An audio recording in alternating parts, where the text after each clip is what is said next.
Chers téléspectateurs, bonsoir et bienvenue dans ce nouvel épisode de votre émission Regard croisé. Ce soir, nous posons cette problématique, l'autosuffisance alimentaire et si la jeunesse retournait à la terre.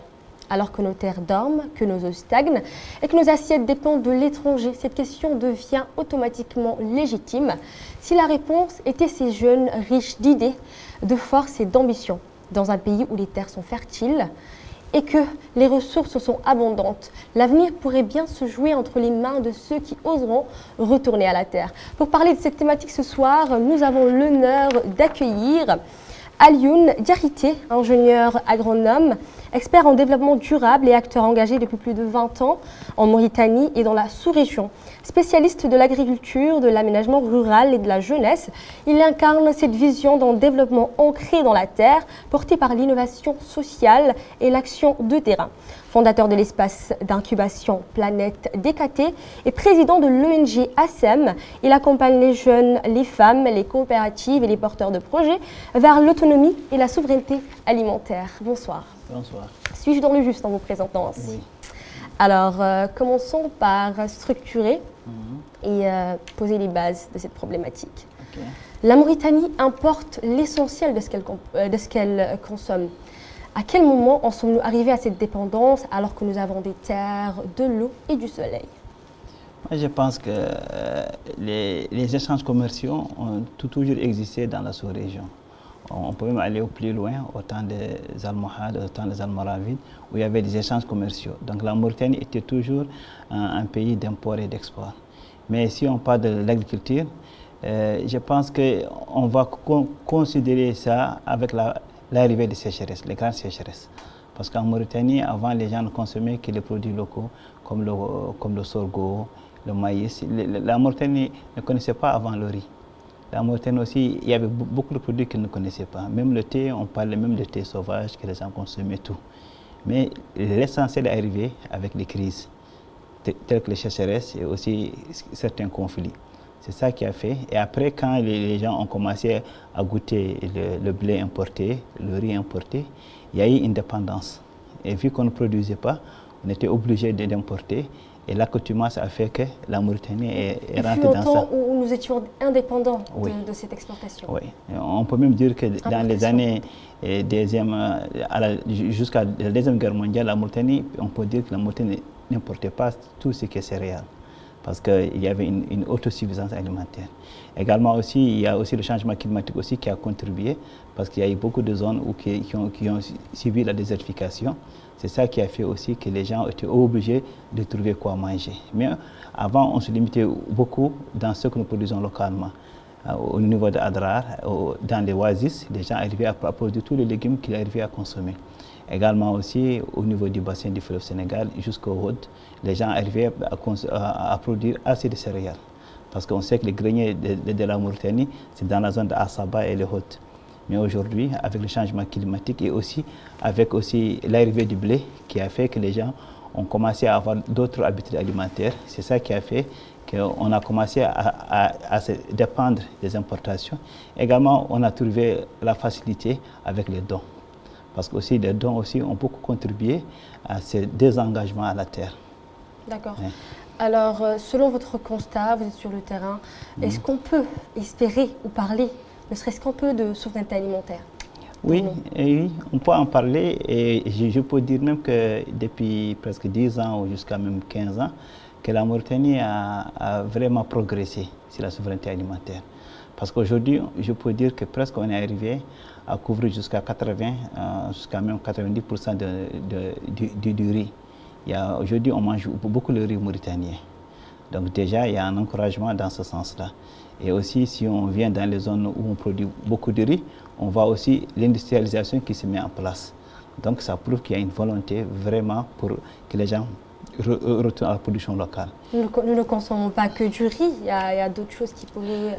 Oui, oui, mais il faut comprendre que dans l'assiette, pour le dîner, c'est le couscous ou le sorgho à base de mil ou bien le couscous à base de blé. Sinon, le riz, le Mauritanien qu'on consomme la plupart, c'est du riz.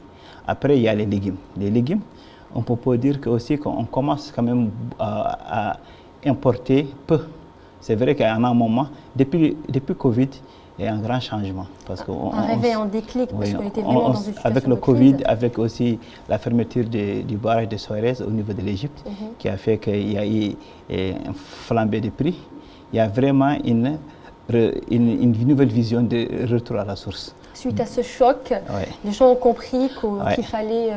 Oui, surtout. Et aujourd'hui, on constate quand même qu'il y a beaucoup de gens qui se mettent à la production du maraîchage. Également, si on regarde, avant, on avait presque 80% des choses importées. Le riz, qui était le plus important, il était importé. Les légumes nous venaient de partout, du nord du Maroc ou bien du sud du Mali ou du Sénégal. Mais aujourd'hui, on se rend compte que jusqu'à quelques mois, je peux dire jusqu'à 6 mois, 8 mois, on peut consommer 100% mauritanien. On n'a pas arrivé encore à produire toute l'année le maraîchage, malgré qu'on a 3 types de maraîchage. On a des maraîchages du côté du fleuve, on a aussi des maraîchages du côté continental, à l'intérieur du pays, dans les oasis, dans les hautes et tout. Également, on a aussi le maraîchage urbain qui s'installe à Nouadhibou, comme à Nouakchott, comme à Rosso. Donc, c'est des gens qui commencent à produire dans des endroits qui n'est pas loin de la mer, où le climat est doux. Donc également, on a aussi beaucoup de transferts de technologie avec l'installation de certains agriculteurs marocains qui sont venus s'installer dans la zone du fleuve. Ils ont commencé aussi à montrer les Mauritaniens les astuces, les techniques agricoles qui les permettent de produire plus et aussi à réduire les charges. À leur montrer, donc, suite à la venue de ces cultivateurs venus d'autres pays, vous pensez que cela a pu contribuer à créer un déclic chez nous, Mauritaniens, chez la jeunesse, pour dire, vas-y, on aurait pu être ceux qui cultivent ces terres. Pourquoi louons-nous ces terres à d'autres personnes venues d'autre part, alors que nous pouvons nous-mêmes effectuer ce travail? Moi, je pense que pour le moment, on ne peut pas parler de retour de la jeunesse. On peut parler plutôt d'un réveil de conscience dans nos cités, dans nos villages. Parce qu'aujourd'hui, si le retour de jeunesse est encore très faible, si on le compare à ce qui se passe dans la sous-région, au Mali, au Maroc. Moi, j'ai fait mes études au Maroc. Là-bas, la jeunesse, si tu lui donnes la terre, pour lui, tu lui as donné de l'or. Aujourd'hui, on a vu avec beaucoup de programmes d'insertion, avec le programme Tashqir, on a vu avec le programme d'insertion, mon projet Mon Avenir et tout, des jeunes qu'on a donné des terres, et même le cas de Fumgleite, des agents qu'on a donné des terres, mais c'est des gens qui ne sont pas encore convaincus. Moi, je pense qu'aujourd'hui, ceux qui sont vraiment convaincus, c'est des entrepreneurs, des gens qui ont pu un peu voyager ou des gens qui ont vu ces Marocains s'installer à côté d'eux et ils ont vu qu'il y a un bon transfert de compétences. C'est ça qui fait que les gens retournent à leur source. Mais sinon, il y a beaucoup de jeunes qui étaient dans la zone de Tekan, dans la zone de Rosso jusqu'à Bogué, qui cultivaient. Ces jeunes y croient. Mais nos jeunes qui sont en milieu urbain, pour les ramener aujourd'hui dans ces villages-là, c'est encore lourd. Parce que tout récemment, avec le programme de la région de Nouakchott, ils ont mis au niveau de PK17, je crois, une dizaine d'hectares pour les jeunes. Mais on a vu que beaucoup de jeunes ils n'ont pas pris au sérieux. Donc moi je voudrais savoir d'où vient en fait le problème. D'où vient le problème? Pourquoi les jeunes refusent cette activité? C'est un désintérêt? C'est quoi? Non, en réalité, il y a déjà un manque d'information. Parce que la jeunesse a du mal à comprendre comment ils peuvent rentabiliser l'agriculture, comment ils peuvent être rentables. Parce qu'ils ont une vision de l'agriculture de leurs grands-parents, de l'agriculture de leurs arrières. Ils n'ont pas cette vision moderne de l'agriculture. L'agriculture aujourd'hui, il est concurrentiel. Parce qu'on sait qu'on peut rester une journée sans regarder son téléphone, mais on ne peut pas rester une journée sans manger. Et qu'est-ce qu'on mange? On ne mange que la production agricole et d'élevage. Mais cette jeunesse, ils pensent que l'agriculture, c'est un prestige ou bien c'est une activité pour les villageois. Alors qu'ils n'ont pas compris. Aujourd'hui, quand tu as 1 hectare, si tu arrives bien à l'exploiter, tu peux te faire 20 tonnes à 40 tonnes à l'hectare de produits maraîchers. Et imagine-toi que si tu arrives à faire 20 tonnes, tu es dans les 6 millions. Mais aujourd'hui, vu que les gens n'ont pas bien compris la technique et aussi les semences qu'on exploite ne sont pas souvent ceux qui donnent vraiment le rendement souhaité. Également aussi, il y a aussi un manque de communication sur beaucoup de volets, que ce soit au niveau des ONG, au niveau des gouvernements, au niveau même des familles, qui n'encouragent pas ces jeunes à faire l'agriculture. Je donne juste une anecdote. Quand j'ai eu mon bac, Je suis parti au Maroc et quand je dis à mes parents que je vais faire l'agronomie, ils m'ont dit que moi, mes parents me disaient qu'eux, ils ont cultivé la terre sans faire l'école. Et toi, tu vas faire 6 ans pour faire l'agriculture. Tu vois, ça prouve qu'il y a un manque d'information. Donc, manque d'engagement et manque d'encouragement des gens à l'agriculture. Aujourd'hui, tout le monde veut que son enfant soit docteur, médecin. Tout le monde veut que son enfant soit informaticien. Mais rarement tu vois des familles qui encouragent leurs enfants à faire l'agriculture et l'élevage. Parce qu'ils mettent dans la conscience des gens que ça, ce n'est pas un métier d'école.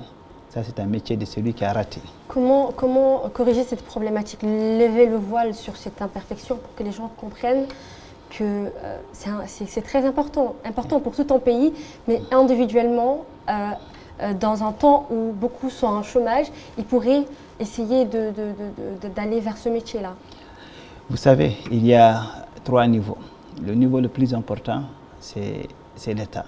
Aujourd'hui, on voit que l'État a déjà fait un engagement au niveau de l'ISET de Rosso.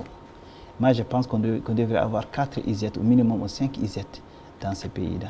Parce qu'on doit avoir des ISET dans la zone risicole, comme le Rosso.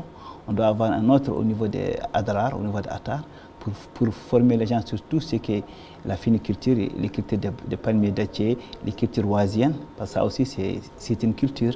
Au Maroc, on le fait partout, à Marrakech, à Meknes, c'est vraiment parce que c'est des climats différents et des thématiques différentes. Le mois de Ramadan, on consomme beaucoup de dattes, mais la plupart de nos dattes sont importées. On a aussi des gens qui sont au niveau de Chark. Par exemple, si on prend le lac de Mahmoud, le lac d'Aleg ou d'Ambari, il y a tellement de zones humides, Kankossa. On peut mettre là-bas aussi un autre centre. Donc le fait de décentraliser les centres par rapport aux thématiques et par rapport au contexte, ça va encourager les parents, encourager les jeunes à aller se mettre dans l'agriculture. Donc celui qui est formé, automatiquement, il a l'avantage de son contexte. Ça, c'est un avantage. Et de deux aussi, à côté, il a l'eau, il a la terre. Il va cultiver. Mais si tout le monde on l'amène à Rosso, et qu'à Rosso, les gens pensent que tout se passe seulement à Rosso. Ils vont penser que ça peut marcher à Rosso, mais ça ne peut pas marcher ailleurs. Donc voilà, ça veut dire qu'il y a des volontés à ce niveau-là. Et l'autre niveau aussi, c'est vraiment encourager aussi les producteurs. Parce que quand tu arrives à produire et tu rencontres la concurrence qui vient du Sénégal, du Mali et du Maroc, avec des prix plus bas. Hein, et quand tu reviens à la famille, tu dis aux gens que moi, tout ce que je produis, ce n'est pas rentable parce que la concurrence a vendu moins cher que moi. Donc finalement, je produis pour rien. Demain, personne ne va faire l'agriculture. Mais si on voit que tout le monde arrive à acheter un TX, quelqu'un arrive à construire des palais, des maisons, avec l'agriculture, tout le monde va s'y mettre. Trouver la rentabilité du business. Parce qu'aujourd'hui, les gens cherchent l'argent. Oui, donc, mais si on voit quelqu'un, il est toujours dans des conditions difficiles, toujours il se plaint que ses rendements n'est pas bon, que la concurrence qui n'est pas encouragée, que l'engrais ça se vend très cher, que l'essence est interdite, qu'on vend dans les bidons. Toutes ces choses-là, c'est des choses qui découragent les gens à dire que ça, c'est un métier difficile. Si moi je me mets aussi, je vais perdre. Alors que si on commence à avoir des agriculteurs qui ont d'autres comportements, qui commencent à avoir des maisons, qui commencent à avoir des choses à louer, des gens qui deviennent des agriculteurs modernes, tout le monde va s'y mettre. Mais aujourd'hui, ils pensent que l'agriculteur, c'est pour ceux qui ont échoué. C'est ça qui fait. Alors, pourquoi ce sujet qui est vital reste-t-il si peu présent dans les priorités nationales et plus dans l'imaginaire? Vous savez, j'aime dire que ceux qui portent les tenues, une fois qu'ils rentrent à la maison, ils deviennent comme nous. Un citoyen, c'est un citoyen. Un Mauritanie, c'est un Mauritanien. Qu'il soit un tenue, qu'il soit en blouse à l'hôpital, ou bien qu'il soit ouvrier, dès qu'il est à la maison, il a une famille. Toute personne a une famille à défendre, toute famille a une famille à nourrir. Il faut que les agriculteurs soient considérés comme des guerriers. Tu vois, c'est ça qui fait. Aujourd'hui, l'État a compris qu'il a besoin de cultiver sa terre. Vous savez que si vous faites de Ndiago, tu sais, la frontière avec la Mauritanie au niveau de Boya, vous partez jusqu'à Fassala. Vous avez presque, on va dire, plus de 2000 km de terres arables et des zones où il y a une pluviométrie qui varie entre 200 à 400 mm au niveau de Guidimara. Vous voyez, et quand on vous dit que dans ces zones-là, on ne fait qu'une seule saison, sur 12 mois, on ne fait que 6 mois de culture. Les autres 6 mois, on n'arrive pas à cultiver nos terres. Alors que dans toutes ces zones, on a des marigots, on a des ruisseaux. Il y a déjà quelque chose qu'on se demande, est-ce que c'est un problème de variété? Est-ce que c'est un problème d'approche? Ou bien est-ce que c'est juste une technique ancestrale que nos grands-pères faisaient? Parce que nos grands-pères étaient liés à la pluviométrie. Aujourd'hui, la culture n'est plus liée à la pluviométrie. C'est les technologies qui évoluent. Aujourd'hui, on a des forages manuels, on a des forages profonds, on a même des caniveaux qu'on peut faire de 200-300 km. Voilà, aujourd'hui, on a un canal au niveau de Kermessène qui fait 100 km ou 50 km. Et vous voyez, tout le monde s'est mis dans la culture. Donc ça veut dire qu'il y a une partie, c'est le rôle de l'État à mettre en place les moyens de production. Maintenant, les privés doivent s'y mettre pour aussi cultiver la terre. Et après, il y a aussi une chaîne de valeur qu'on doit mettre en place. Donc il faut qu'il y ait des circuits, parce que le désenclavement aussi contribue aussi au développement agricole.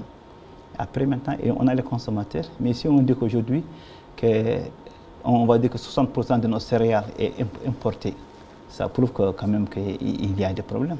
Alors que la zone de Tenaha, c'est un grenier, la zone de Modobogo, Voulani, et sans aussi parler d'Adelbagro, c'est le grenier de Mauritanie. Mais malheureusement, les gens ils ne font qu'une seule campagne. Après, il y a les aléas climatiques, il y a les oiseaux granivores. Ont-ils montré une volonté de faire plus que ces 6 mois, ou ils continuent de perpétuer, comme vous l'avez dit tout à l'heure, la technique ancestrale, faire reposer la terre avant d'entamer une nouvelle production? Il y a un manque d'encadrement. Également, il y a aussi un manque de moyens de production contre-saison. Parce que les gens ne font que ce qu'ils connaissent. Les vieux qu'on a aujourd'hui dans les villages, ils n'ont pas cette idéologie que le monde a beaucoup évolué. Pour eux, dès qu'ils font ce qu'on appelle les cultures de pluie, les cultures de deux cris, et le maraîchage, c'est fini. Alors qu'ils peuvent faire 12 mois de culture aujourd'hui. Et pire, aujourd'hui, avec les problèmes que nous avons au niveau des frontières, nos animaux ne peuvent plus aller faire le pâturage au niveau du Mali. Aujourd'hui, on a une nouvelle donne. Si on ne cultive pas pour le manger, pour le forage, là au moins on va produire ce que nos animaux vont manger. Et les animaux qui vont le manger à la fin, c'est nous. Donc c'est pour dire qu'il y a toute une chaîne qu'on peut mettre en valeur. Et là, c'est beaucoup d'emplois. Parce que quand il y a une chaîne de valeur qu'on met en place, il y a beaucoup de circuits qui rentrent dans cette chaîne de valeur.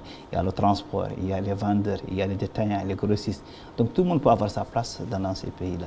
Mais malheureusement, comme on vient de dire, il y a probablement un manque de volonté, mais aussi il y a aussi un manque de compétences et de formation. D'accord.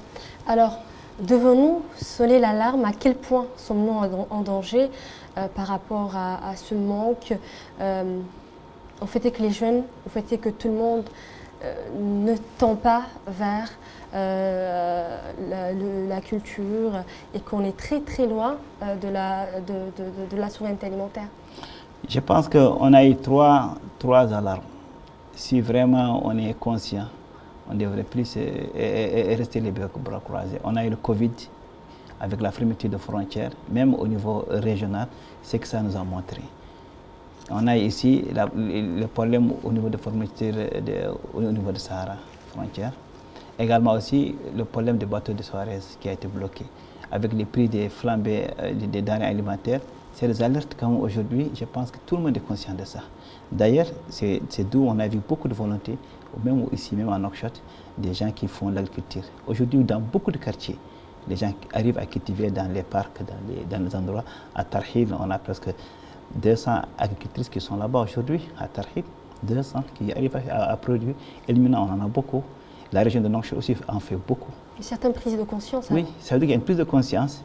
Également aussi, il y a aussi une volonté d'être mauritanien et consommer mauritanien. Parce que je pense qu'aujourd'hui, avec les télés que nous regardons, ça nous a aussi créé un déclic. Pourquoi continuer de consommer ce qui vient d'ailleurs, que nous ne connaissons pas ni la source, ni les conditions, alors qu'aujourd'hui, si on arrive à produire ici, en Nouakchott seulement, on peut réduire le problème déjà changement climatique, les gaz à effet de serre. Également aussi, on peut manger quelque chose de frais. Vous voyez, avec la menthe, aujourd'hui, on a réussi. Ici à Zatar et à Toutoujouni, les gens arrivent à consommer. Donc, l'alerte est déjà sonnée. Maintenant, ce qui va manquer, c'est qu'il y ait aussi une volonté et des subventions Parce qu'il n'y a pas une agriculture dans ce monde qui n'est pas subventionnée. Et aujourd'hui, en Mauritanie, il n'y a peut-être que le riz et quelques semences qu'on donne pendant les campagnes pluviales qui est subventionné. Mais sinon, c'est encore très cher. Les semences maraîchères, c'est trop cher en Mauritanie par rapport à la sous-région. Entre le Maroc et le Sénégal, il y a une grande différence entre un pot de tomates qu'on achète au Sénégal, au Maroc et en Mauritanie. Il y a une différence de 2 000 gars, 3 000 gars. Donc ça prouve qu'il y a beaucoup de choses encore à faire. Également, imaginez qu'à l'intérieur du pays, Omni Rosso et peut-être Bogué un peu, tous les semences viennent de Nouakchott. Il n'y a pas de représentants à l'intérieur du pays. Tintin qui est un pôle maraîcher. Ça rend les semences encore plus chères. Plus cher, parce qu'il y a le transport, il y a le conditionnement et également il y a la rareté. Dès que ça vient, tout le monde ils font la course. Donc c'est ça qui fait. Alors que si on avait plusieurs représentants des semences dans chaque région et dans chaque mukata, ça aussi, ça va encourager les gens aussi à produire. Et ça, c'est le rôle des ONG surtout. L'État pour s'occuper de tout ce qui est les grandes cultures, mais tout ce qui est maraîchage, avec les programmes que nous avons, on peut même mettre en place des unités de vente de semences. Ça va aussi faciliter les gens à avoir les semences à temps, à des coûts moindres. Également aussi à avoir les autres outils agricoles, pour ne pas tout dire que tout vient de Nouakchott. Voilà des choses aussi qui font qu'il faut vraiment qu'on prenne plus de conscience. Parce que si on a la terre, si on a l'eau, mais si on n'a pas les intrants à côté, ça aussi, ça rend souvent les choses difficiles. D'accord. Alors maintenant, parlons un peu de la jeunesse.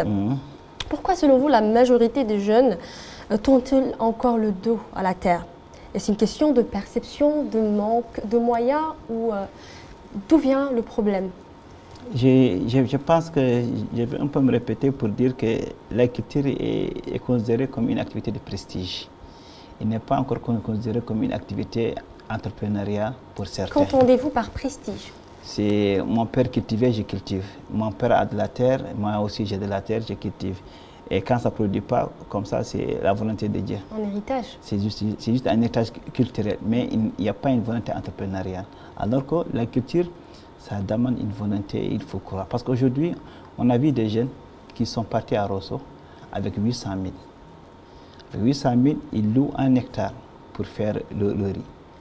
Et ils se retrouvent à la fin de la campagne avec 400 à 500 000 gars de bénéfices. Parce qu'ils font des contrats avec les greniers, les gens qui achètent le riz à Padi, les usines. Donc eux, quand ils viennent, ils font une convention avec vous. Et vous louez la terre, vous cultivez la terre. Et dès que le riz est prêt, ils viennent pour prendre ça. Et vous ne faites rien, vous n'avez amené que 800 000 et vous retournez avec 1 200 000. Une activité entrepreneuriale. Entrepreneuriale. C'est-à-dire qu'il faut qu'il y ait cette prise de conscience.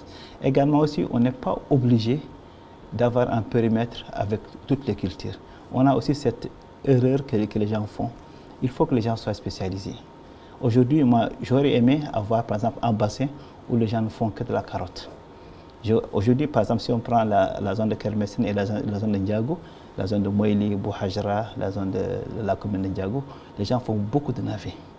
Parce que la terre le permet facilement et beaucoup d'oignons. Et là, c'est des gens qui sont spécialisés que dans l'oignon et dans le navet. Et ça, c'est très bien. Mais ailleurs, quand ils viennent dans les périmètres, surtout dans les coopératives, on trouve que les gens ils mettent toutes les cultures. Voilà. Ça veut dire qu'il faut que les gens aussi soient spécialisés. J'aurais bien aimé, on dit qu'à Bogué, on ne fait que du poivron.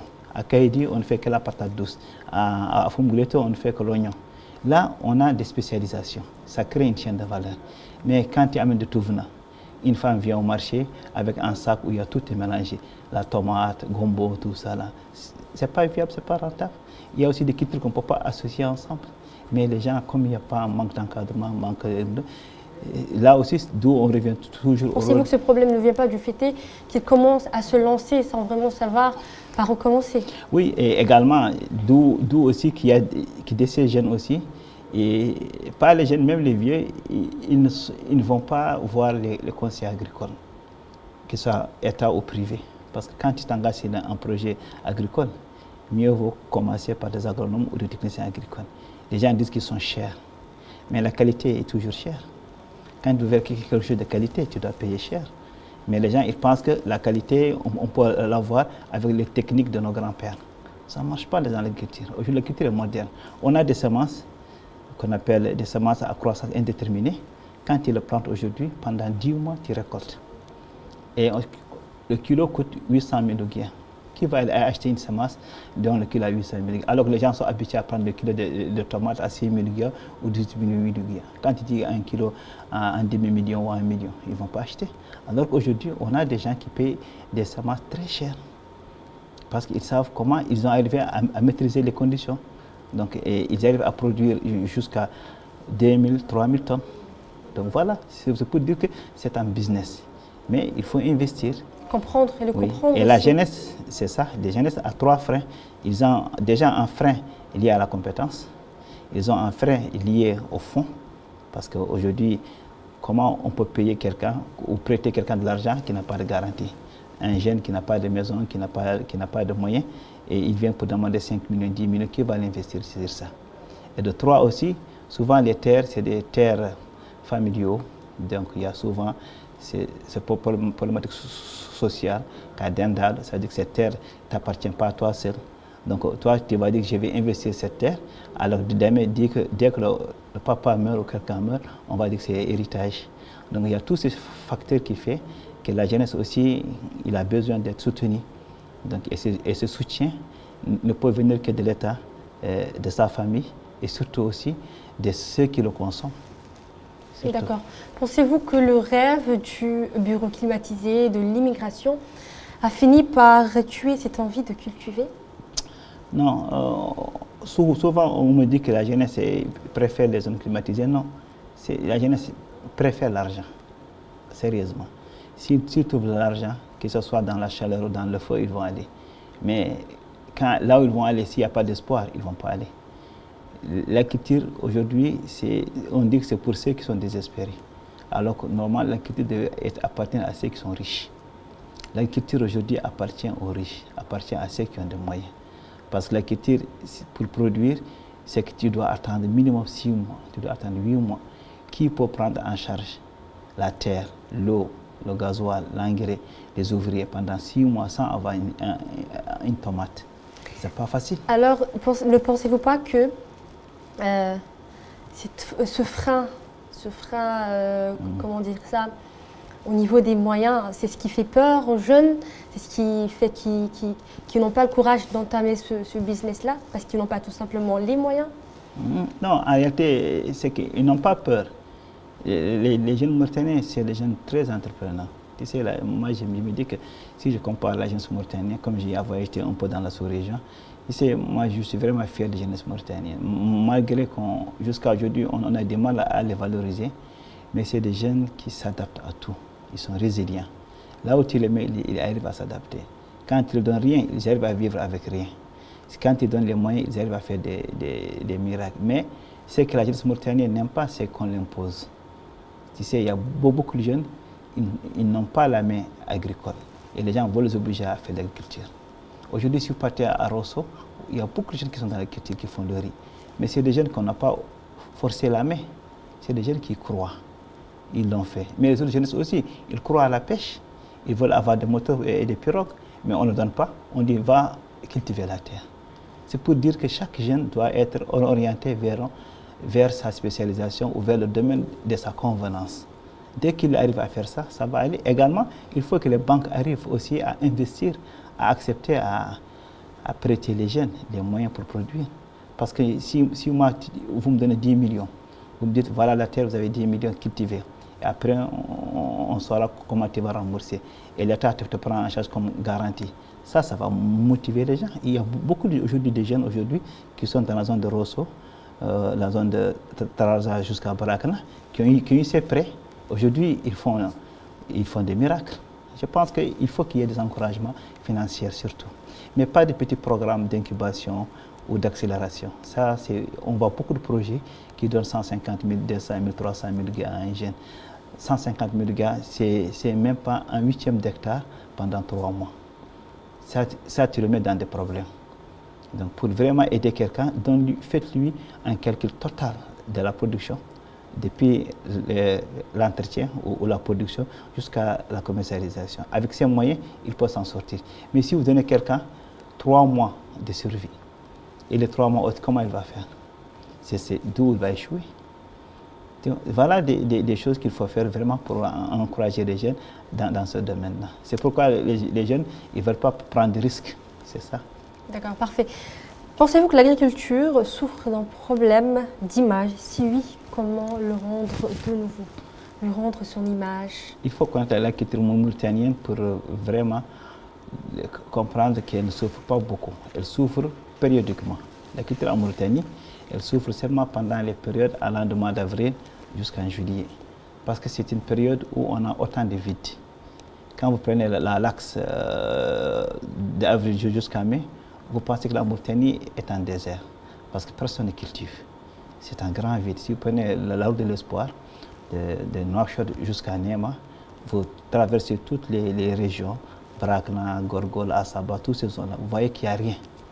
Parce qu'on n'a pas amené l'eau jusqu'à cette terre. Alors que si on avait fait des canaux, des channels ou des canaux, par exemple, Fumgulete pouvait donner de l'eau toute la zone de Djanaba, Djalouar, toutes ces zones-là de Barkewal, jusqu'à même la zone de, je vais dire, jusqu'à la zone de Kankossa. Oui. Kankossa aussi peut aussi donner l'eau jusqu'à Tenha avec des caniveaux. Si les gens arrivent à avoir cette eau, les gens vont cultiver pendant 12 mois. Tu vois, Mahmoud, qui est à la zone de Néma, c'est une mare qui est exploitée que par des pêcheurs maliens. Alors que c'est une mare qui reste pendant presque 8 mois non exploitée entre Beribavat dans la commune de Mavnadiche aussi. C'est pour dire que les moyens sont là, mais ce qui manque, c'est juste dire aux gens, voilà l'eau. Parce que la terre seule, elle ne peut pas pousser s'il n'y a pas de l'eau à côté. Toute la problématique revient à la problématique d'irrigation. D'irrigation, de l'eau, surtout de l'eau. Et également, après, les gens vont dire problème aussi de divagation. Parce que c'est vrai qu'à cette période, vu qu'il n'y a pas beaucoup d'herbes, les animaux qui sont dans les alentours vont aller voir là où il y a du verdure. Donc ça crée aussi souvent des conflits entre éleveurs et agriculteurs. Donc ça veut dire que c'est une chaîne. Donc dès qu'on règle un problème de l'eau, on doit aussi régler le problème de sécurisation. Donc c'est des choses aussi qu'il faut tenir en considération. Mais dès qu'il y a une volonté, les choses peuvent aller d'elles-mêmes. Également aussi avec les forages, ça peut aussi régler beaucoup de problèmes. Par exemple, si on prend au niveau du barrage de Mal, aujourd'hui il y a beaucoup de forages. Les gens arrivent à cultiver 12 mois sur 12.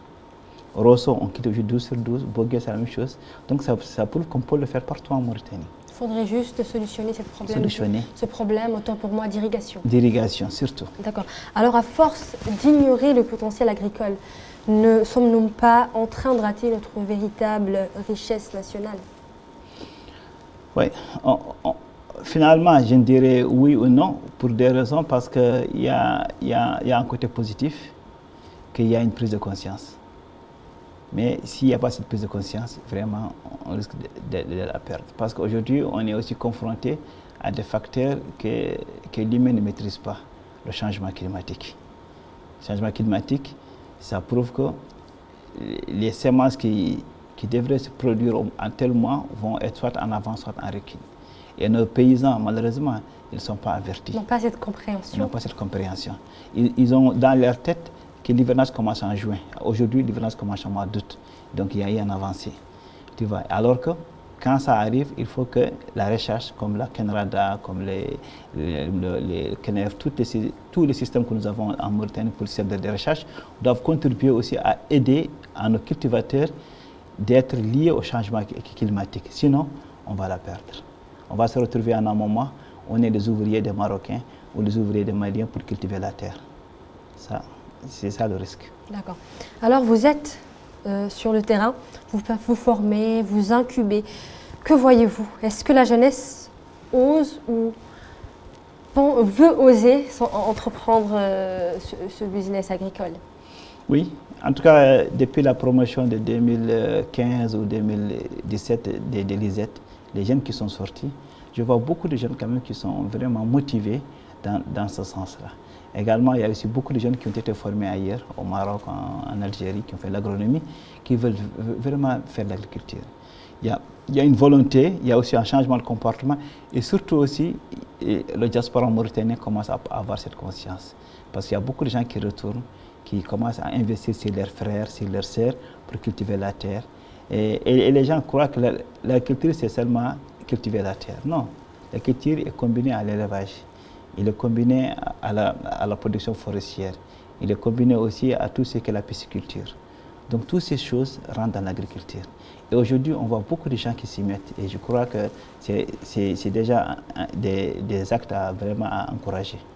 Alors, quelles sont les erreurs à éviter pour ne pas décourager ceux qui veulent s'engager dans la culture? Surtout éviter de faire bras de fer avec l'État. C'est des conseils que je donne à tout le monde parce que dans tous les pays du monde, la culture est subventionnée. Et les 3 facteurs qui limitent la production agricole, comme on vient de dire, c'est l'eau. Et l'eau, ça demande de l'énergie. Et l'énergie, c'est l'État qui l'apporte, soit par le gaz, gasoil ou essence, ou soit aussi par le transfert des poteaux électriques. Ça, c'est le potentiel. Et aujourd'hui, on voit qu'il y a quelques exemples que l'État commence à mettre des pompes thermiques, des pompes électriques. Ça permet aux gens de ne plus utiliser ni le gasoil, ni le gaz, ni l'essence. D'autres choses encore, les engrais ne coûtent trop cher. Les sacs peuvent aller jusqu'à 12 000, 15 000, jusqu'à même 15 000 par an, le sac. Imaginez que si les gens veulent produire, pour avoir de l'engrais, il faut que l'État continue à subventionner l'engrais. Ça, c'est très important. Et le troisième aussi, l'agriculture doit être protégée. Quand on arrive à récolter, il faut que nos produits arrivent à être vendus, soit à nos pays ou même exportés. Mais il ne faut pas qu'au moment que nous on vient pour vendre, on est concurrencé par les autres pays qui vendent plus bas. Ça décourage les gens. Comment corriger cette problématique de concurrence entre nos pays voisins, leur importation? Ça, c'est le devoir de l'État. Ça, personne ne peut le gérer que l'État, pour 2 raisons. L'État peut augmenter les taxes sur les importations. Donc, à la rentrée des frontières, au moment que les Mauritaniens arrivent à produire beaucoup de navets, donc tous les camions qui amènent des navets, on augmente leurs taxes pour les décourager à vendre en Mauritanie. Soit ils continuent pour amener la production au Sénégal, au Mali, ou soit ils retournent au Maroc.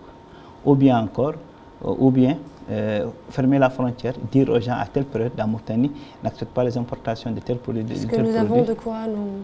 On a de quoi, mais oui. En réalité, jusqu'à présent, on ne peut pas le faire parce que si on arrive à produire beaucoup, mais ce beaucoup-là ne peut même pas suffire à 50%. Parce que la Mauritanie, ce n'est pas seulement Nouakchott. La Mauritanie, c'est beaucoup de régions. Si on arrive à amener tout au marché social, le problème encore, on a ce problème de centralisation des marchés. Tout le monde veut venir à Nouakchott. Alors qu'aujourd'hui, si on arrivait à produire et vendre directement à Youn, à Néma, c'est plus rentable. Mais c'est vrai aussi, ça demande des chaînes de froid, ça demande des chaînes de transport, tout ça là, c'est des moyens qui manquent. Voilà des choses aussi qu'il faut aussi réfléchir. Et ça, c'est la volonté de l'État. Voilà, c'est tout ça. Alors, quelle réussite vous donne de l'espoir? Qu'est-ce que ce soit en zone urbaine ou rurale, des réussites qui pourraient faire que nos chers téléspectateurs, que la jeunesse puisse avoir envie de cultiver? Oui, moi je pense qu'on peut s'inspirer même des projets de la région ici, qui sont en train de faire au niveau de PK17, également aussi la zone de PK17. Là, tu vois tout le monde qui s'y met, les familles, les agriculteurs, les jeunes. Déjà, ça donne une vision, ça permet de comprendre comment les gens font à réussir. Ici à Zantar, quand vous faites un tour, vous voyez que les gens arrivent même à cultiver dans des maisons dégradées. Donc, ça veut dire que c'est rentable. Si ce n'était pas rentable, pourquoi les gens vont s'emmerder? Aujourd'hui aussi, on voit beaucoup de gens qui arrivent. Par exemple, vous voyez là, il y a une femme qui a fait le riz qu'on appelle Berdis. Il y a un riz Berdis qui tourne. C'est l'encouragement des femmes entrepreneuriales. Même la femme mauritanienne peut se mettre dans l'agriculture parce qu'il n'y a pas beaucoup de charges. Tu sais, il faut que l'agriculture soit propre. Quand on dit propre, ça ne veut pas dire que la personne qui a investi, c'est lui qui doit s'aimer. Il doit recruter, il doit prendre des ouvriers, il doit prendre des personnels. Assez de main-d'œuvre pour que ça marche. Mais si c'est toi-même qui veux tout faire, quand on te va toujours fatiguer, toujours des espèces, ça n'encourage pas. Mais quand on voit quelqu'un toujours, il est là propre, il n'a pas de problème et tout, et on voit que chaque fois, lui-même, c'est lui qui amène des tonnes de tomates, tout ça. Oui, là. Et c'est là, ça aide aussi à créer de l'emploi. À créer de l'emploi. Oui. Et surtout, arrêtons de croire que l'agriculture est une affaire de prestige. L'agriculture est une affaire économique, est une affaire d'entrepreneuriat. Il faut que les gens comprennent que l'agriculture, c'est du business. Le business, s'il n'est pas rentable, on change de business. L'agriculture est très rentable avec tous les moyens que nous avons. Et nous, alhamdoulilah, on a 4 facteurs qui fait qu'on n'a pas le choix de ne pas bien produire. On a la terre, on a l'eau, on a le marché et on a le consommateur. Donc, qu'est-ce qui nous empêche de produire? Une volonté. Cette volonté doit venir d'où? De nous-mêmes. C'est tout. Moi, je pense que si aujourd'hui, c'est trop gênant qu'en Mauritanie, ils travaillent pour un Marocain dans un périmètre agricole en Mauritanie. Vous voyez, pourquoi le Marocain il a quitté tout son pays pour venir jusqu'en Mauritanie, pour cultiver la terre, pour vendre ça aux Mauritaniens? Pour lui, c'est rentable. Sinon, il ne va pas le faire. Voilà des indices qui doivent indexer la jeunesse pour dire ces gens-là, pourquoi ils sont là? Si ce n'est pas rentable, pourquoi ils le font chez nous? Voilà, c'est des choses qui vont les encourager vraiment à voir les choses. Également, il faut beaucoup voyager. Quand tu voyages, tu vas comprendre vraiment qu'il y a une grande différence entre ceux qui sont entre nous que la frontière. Dans la sous-région, on voit énormément d'activités maraîchères gérées par des femmes. Et beaucoup. Et ce qui est bizarre aussi, c'est qu'on n'arrive pas à dire que sur un plan mauritanien, que tout ce que nous consommons est mauritanien. Si on est au Sénégal, on peut dire que tout ce que nous consommons, même le plat, il est sénégalais. Le Marocain, c'est pareil. Alors que le Mauritanien, s'il arrive à faire le riz, tu vas voir que l'huile vient d'ailleurs. Au Maroc, il produit son propre huile, il produit son propre riz, il produit son propre légume et même son propre plat. On mange 100% marocain. Nous, quand on commence à manger, on va dire, même si tout le reste, tout ce que nous mangeons est mauritanien, le plat est importé. Oui, mais quand est-ce qu'on va dire un jour, on est en train de manger tout est mauritanien? Voilà, c'est ça qui est notre... C'est le challenge, c'est le défi. C'est le défi, oui. Alors, est-ce qu'on a encore le luxe d'attendre ou il est temps d'agir ici et maintenant? Oui, il faut agir. Je pense qu'il n'y a rien à faire. Soit on agit, soit on devient des passifs. Parce que le monde aujourd'hui, tout le monde a le droit de vendre là où il veut. Donc si nous ne produisons pas, les autres vont amener pour nous faire acheter. Et nous, on perd beaucoup de devises. Être éternellement des consommateurs? Oui, on perd beaucoup de devises avec ça. Parce qu'un pays ne peut pas s'enrichir d'importation. Un pays ne peut être riche que par ses actifs, que par sa production interne. Alhamdoulilah, on a beaucoup de production ailleurs, comme la pêche, comme les minéraux et l'agriculture. Mais jusqu'à présent, on dépend de l'étranger. Parce que l'agriculteur, c'est lui qui va faire. Parce que l'agriculture, ce n'est pas seulement produire le maraîchage et le riz. Les biscuits que nous consommons, les biscuits, les bonbons, tout ça, c'est l'agriculture.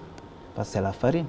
Si on a fait une expérience cette année dans la zone d'Amourj, où on a doté des gens des semences de blé, mais ils ont arrivé à avoir minimum 3 tonnes de blé. Ça veut dire que c'est possible de réussir le blé en Mauritanie. Ça veut dire que ce qui manque, c'est juste s'engager. Et si vous voyez dans les boutiques, quand vous rentrez dans une boutique, tout ce qui est biscuit est à base de farine. Donc pourquoi ce farine-là ne vient pas de nos propres usines? C'est une chaîne de valeur. Donc c'est pour dire que l'agriculture, c'est lui qui fait nourrir le monde. Alors, à quoi ressemblerait une Mauritanie autosuffisante et quel serait le rôle de la jeunesse dans cela? La Mauritanie autosuffisante devient un pays exportateur. On devient mieux que les autres pays. Parce que quand on devient autosuffisant, maintenant, ceux qui ont arrivé à faire l'autosuffisance, ils vont penser à vendre ailleurs. Donc, c'est la prospérité. Donc, quand la Mauritanie sera autosuffisante, on va dire qu'on est arrivé à la prospérité parce qu'on va commencer maintenant à devenir un pays développé et un pays qui va ailleurs. Mais tant que l'essence des véhicules, c'est vers nous, on est dépendant. Mais quand les voitures vont aller dans notre sens, là, on peut dire que c'est la prospérité. D'accord. Comment déclencher un vrai mouvement de retour à la terre? Parce qu'il faut que les jeunes prennent conscience que l'avenir que nous avons comme défi, une certaine souveraineté alimentaire. Donc, comment lancer ce mouvement retour à la terre? Je pense qu'il y a deux approches. La première approche, c'est que l'État doit faire la promotion de l'agriculture. À l'époque, je me rappelle bien que l'État faisait des volontés, amener des camions pour ramener les gens pour aller cultiver la terre. Ça, il y a une vingtaine d'années, quand la saison a approché, l'État mettait les moyens pour que tout le monde retourne chez lui pour cultiver. Je pense que maintenant, on doit prendre le bâton pour dire tout le monde allez cultiver votre terre. Je pense que ça va faire un rêve. Et surtout, notre diaspora doit beaucoup nous aider. Notre diaspora, ils ont eu la chance de voir ce qui se passe ailleurs. et aussi c'est des gens qui ont des moyens. Je pense que c'est des ressources qu'il ne faut pas aussi négliger. Parce que c'est vrai qu'on a des bailleurs, mais notre diaspora, c'est les enfants du pays. Voir leur pays développer, c'est une fierté pour tout le monde. D'accord. Alors, quel est votre message à un jeune qui hésite, qui doute et qui ne voit pas de l'avenir dans l'agriculture, le message? Moi, je pense que le seul message que j'ai à lui dire, c'est quand il commence à manger, il faut qu'il réfléchisse bien, ça vient d'où. Ce qu'il est en train de manger, c'est fait par des gens. Ces gens-là, qu'est-ce qu'ils ont fait pour amener ce manger-là pour qu'il arrive à manger? C'est ça qu'il doit réfléchir. Parce qu'aujourd'hui, on ne doit plus hésiter avec les cultures. Moi, j'ai dit que chaque famille doit avoir même son petit coin pour cultiver. Au moins, il pourra cultiver les feuilles, comme les salades, les persils et tout. Tu vois, et là, ça va créer une éducation même au niveau familial pour la jeunesse. Un jeune qui hésite, moi je pense que le seul moyen qu'on a, c'est de lui faire comprendre qu'il est en train de perdre. C'est que demain, il va regretter. C'est tout. D'accord. Ouais. Alors, Alioune Diarité, nous arrivons au terme de cette émission. Merci. Ce fut un plaisir d'échanger avec vous. Merci. Alors, chers téléspectateurs, la terre ne trahit pas, elle attend passionnément qu'on lui donne sa valeur. Vous l'aurez compris, le débat de ce soir, dans ce débat de ce soir, nous n'avons pas fait que nourrir le débat, mais c'était pour faire comprendre aux jeunes, à la Mauritanie, qu'on a la responsabilité de nourrir tout un pays. Ainsi s'achève cet épisode. À très bientôt pour un nouvel épisode de votre émission Regard croisé. Merci. Merci.